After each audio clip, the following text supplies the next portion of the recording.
What's in the box? What's going on, folks? Blue here at Blueberries Games.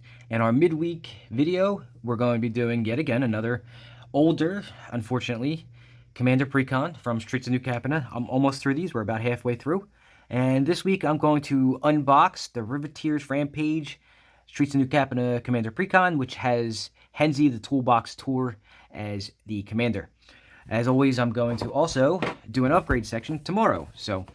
But first, let's get through today. Let's open up the box and see what comes in it. Henzi, at the time that this was released, and again, I'm behind by a little bit, was one of the more popular ones, and unfortunately also needed a small update on the wording from Wizards of the Coast because, well, it didn't actually gel correctly in the rules for how Henzi's ability worked. But let's show you what's in the box. So we get this every time. Every single one of them has these chits and, you know, a foil version of the commander that's in the box, but not in the card form, and then one of these. So we know all about that. Got the box. Let's take a look at the box. The box looks interesting. It's yellow. Has some nice little designs on it. Nothing too spectacular. All right. And what we get in the box is the life counter with the hammer. We get a divider, which is usually something I use for shipping when I do decks. We get a little insight or pamphlet, which does nothing anymore. Got the deck, and then of course we get the cool little collector's booster sample pack, which so far has been the same things in them each time. So let's go ahead and open that first. Basically, it's probably going to be another Triome, and then, which I'm just actually searching for in a box right now. I'm doing a Streets of New Capenna Zet booster box opening just for that reason, so it's not bad. So let's take a look at what we get. Ready? Evelyn, the Covetous, non-foil. Oh, no Triome this one. But I did, for the second time, get a foil Lagrella the Magpie, which is shit. So that's kind of junk. But I don't know what that's worth, but the price is up there. Anyway, none of the stuff in Streets of New Capenna seems to have really appreciated in value so far. All right, let's open the deck and see what we got. Blah, blah, blah. All right, let me split the deck in half so it's not too thick to carry.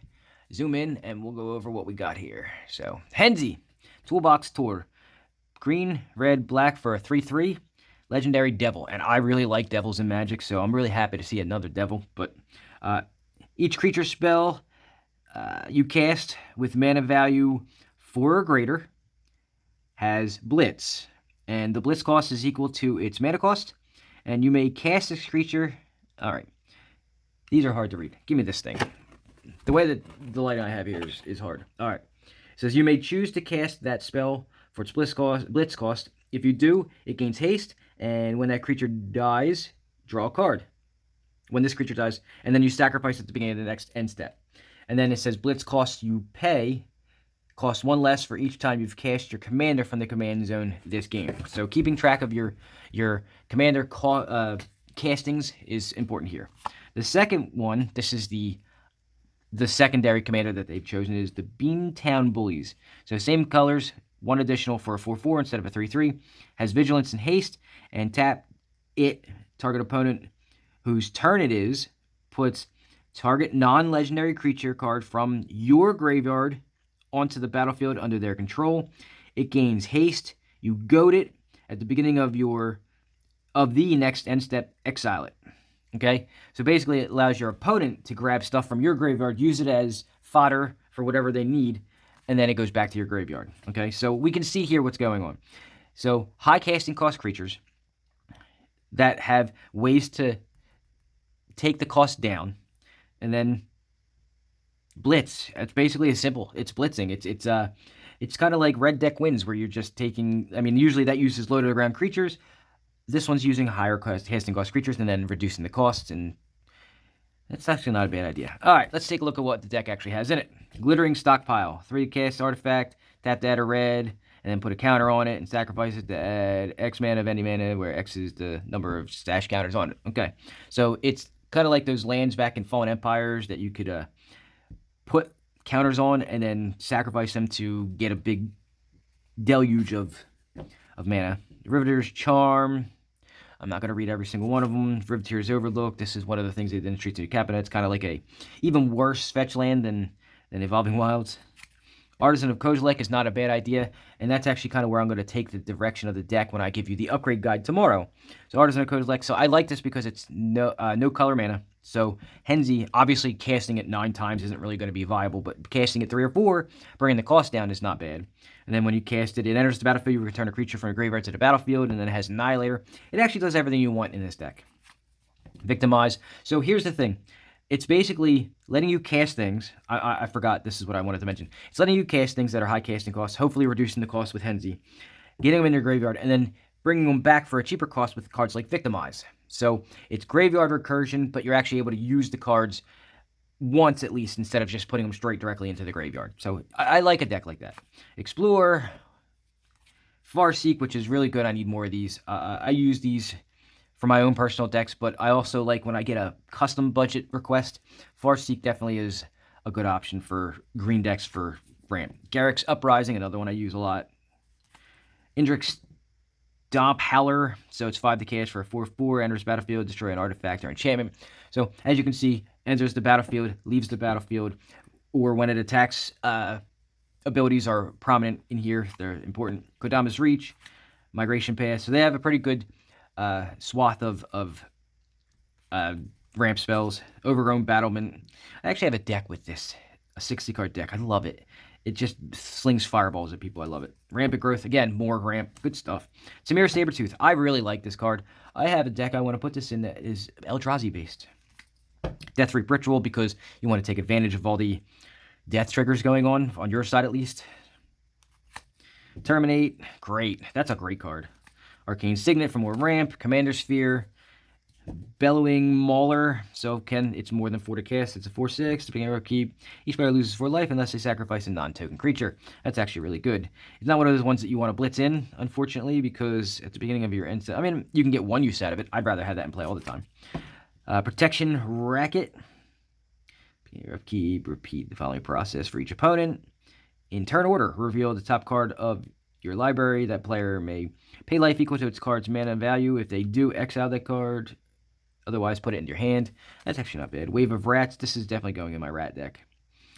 4 to cast 4/2 Trampler. When it dies, if it dealt damage to a player this turn, return it to the battlefield under its owner's control, and it blitzes. I'm going to put that into my my rat deck. Industrial Advancement. I'll let you read that. It's not too bad. I mean, definitely a good card for this deck. I think this was one of the rares that, or actually, yeah, I think this is one of the ones specifically created for the Commander deck. Mezio Mugger. Reign of Riches. Lots of walls of text here, so I'm just letting you guys read these. If you want to speed it up, you can as well. Turf War. There's Battlefield, blah, blah, blah. Yeah, it's definitely in here. Definitely use some upgrades. What is this? Chaldaya Guardian. A lot of wall of text here. Lots of blitz stuff, too. Dodgy Jalopy. I'm not a big fan of vehicles. First Responder. Next of Kin. It's actually not bad. I'm not a fan of these type of effects when it comes to like graveyard recursion, but it's not bad. Grime Gorger. Jolene, the Plunder Queen. I'm going to read this one. Green, red, and 2/2. Whenever a player attacks one or more of your opponents, that attacking player creates a treasure token. That's cool. That's actually a nice theme for a deck. And if you would create one or more treasure tokens instead, create those tokens plus an additional one, and then you can sacrifice 5 treasure tokens to put 5+1/+1 counters on Jolene. That's actually an interesting build that you can do. All right, Riveteers Confluence. Not really a fan of this card. It's very high casting cost, 5, and it's very. I mean, obviously it's Riveteer, so obviously it's going to be 3 colors, but it doesn't seem like it does enough for the 5. So you get to choose 3, and you can choose the same mode more than once. You get to draw a card and lose a life. Okay, so you can at max draw 3 cards but lose 3 life, and there's definitely cheaper ways to do that. Riveteers Confluence deals 1 damage to each creature and planeswalker you don't control, so you can deal up to 3, and there's actually way cheaper ways to do that. And you may put a land card from your hand or graveyard onto the battlefield tap. Now that's a unique ability, but definitely not worth 5. Weathered Sentinels. That's a lot of abilities for a wall. For a wall that can't attack, has Trample. Alright. Aether Snap. Remove all counters from all permanents and exile all tokens. That's a mass, like, attracts a killer. Deathbringer Regent, like Deathbringer Regent. Disciple Bolus, that's definitely budget. Noxious Gearhulk, did like the artifact constructs, the Gearhulks. Painful Truths, definitely budget draw. Blasphemous Act, good creature removal. Chaos Warp is in every red commander precon. I don't like it myself. Atali, same thing. I think I've seen this Atali in a lot of precons. Inferno Titan, good card. I use this for Blitz decks. It's actually pretty good. Walking Vengeance, not really a fan of that one. Warstorm Surge, not bad. Whenever a creature enters the battlefield under control, it deals damage equal to its power. So it's like an upgraded but way more expensive, the red enchantment that whenever a creature enters the battlefield, it deals 1 damage to each opponent. This one only does it to a target, though. Avenger of Zendikar, I'm not really a fan of that in this deck. I understand why it's here, I'm just not a fan of it. Evolutionary Leap, not a bad one either, because you can go ahead and use... It's a sacrifice outlet for this deck, and it needs it very badly. Giant Ataphage, so it creates tokens that stay on the board after it's blitzed in. Green Warden of Maressa, I'm actually shocked this is in here. This is a really good card. Life's Legacy, I'm not a fan of sacrificing a creature to draw cards. Green's way of doing draw, I'm not a fan of. I like blacks and blues better. My Todic Slime, it divides itself. Thragtusk. So here's an example of, on the upgrade guide, when I go over it, this is a really good example. Enters the battlefield and leaves the battlefield. Does something. The only thing it's missing for this deck to be a perfect creature is when it attacks. Okay? I'm not a fan of this being in here because it's kind of weak sauce compared to what some things can do, but as far as what it does for this deck is it enters the battlefield, it does something, and it leaves the battlefield. It's good options. Anything that does that. There are a couple of artifacts that do that too. Tree Shaker Chimera. All creatures able to block it do so, and when it dies, draw 3 cards. And it's got a big power, 8/5. If it had Trample, it would be better. Woodfall Primus.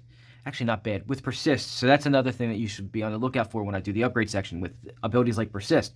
So you blitz them in, they sack, you get whatever they do. This one's an enter, not a leaves the battlefield, but you get that benefit, and then it persists back into play. So good stuff right there. World Shaper, not a fan of that one in this deck. Crash the Blood Braided, not really a fan of this one either, but it fits the colors, it looks like. Windgrace's Judgment, really good card. For any number of opponents, destroy a non-land permanent that player controls. So you can choose yourself. I'm sorry, you can't choose yourself. You can choose any number of opponents. So if you were playing in a 5-player game, you're the 5th player, you can choose each opponent and destroy a non-land permanent they have. It's a good card, especially for Commander. It seems like that was built specifically for Commander. All right, second half of the deck. I don't like how they have these set up. I like the way I do it better. Lifecrafters Bestiary. There are so many decks I want to put this card in. It's really good. 3 to cast artifact. At the beginning of your upkeep, you scry 1, so it makes your draws better.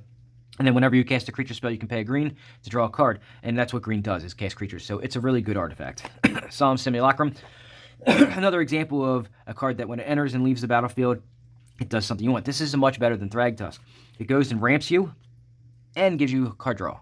This is quintessentially the best option. The only thing it needs is when it attacks, you gain life, and then it would be perfect. All right, land, Cinderglade. So we're going to go over and fast on this one. Or Exotic Orchard, Foreboding Ruins, Game Trail, Kessig Wolf Run, not a bad option. Mossfire Valley, I'm surprised there's not 2 of them in here, just because of that little fiasco. Mosswort Bridge, I don't like the hideaways.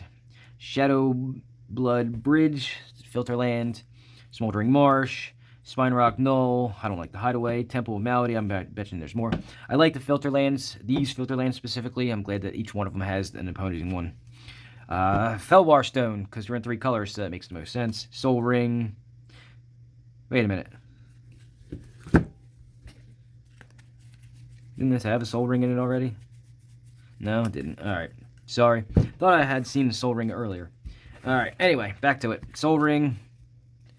Ash Barrens, Blighted Woodland. I need so many of these. This goes great in any, even non-budget Commander green decks with green. Command Tower, Jund Panorama. It's nice to see those coming back. Myriad Landscape. So a lot of land searching. Path of Ancestry is a great land for Commander. Savage Lands. It enters tapped, and yeah, it's a good card. Temple. Don't like Temple of the False God in these.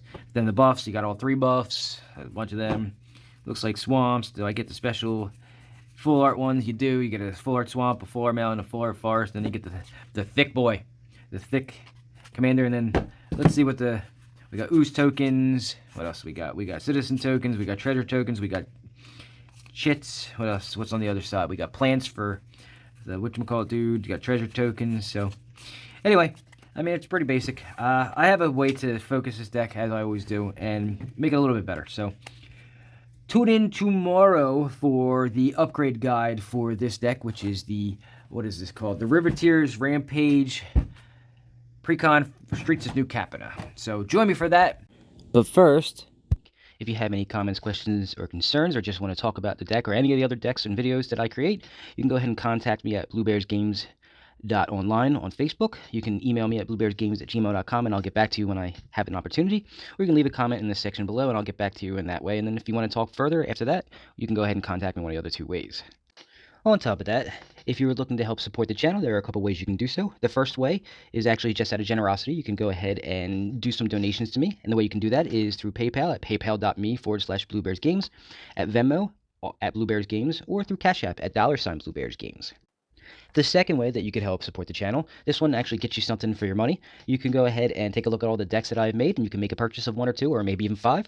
I have 60-card decks available for sale, and I also have Commander decks available for sale. So if you're looking at them, you can go ahead and take a look at any of my stuff on the Facebook page or through the Facebook Marketplace. They're all available there. You can see the logo that you need to look for, and all those are available for purchase. You can contact me at any time, and we'll go ahead and talk about how you can acquire one of those. And the last option is the freest of the 3 options. You can do me the favor of subscribing to the channel if you haven't done so already. That way, when I get to my 1,000 subscribers and 4,000 watch hours, somebody else will be paying for the bill. You can also like the video. Apparently, the analytics show that the more people who like your video, the more viewed it gets. So that would help me as well. Or you can share it out on your social medias, whatever one you have, and other people will eventually start subscribing and watching more videos. So all 3 options are great and will help support the channel. That's all the time I have for you today. Thank you for watching, and please join me again tomorrow for the upgrade guide. Have a good one.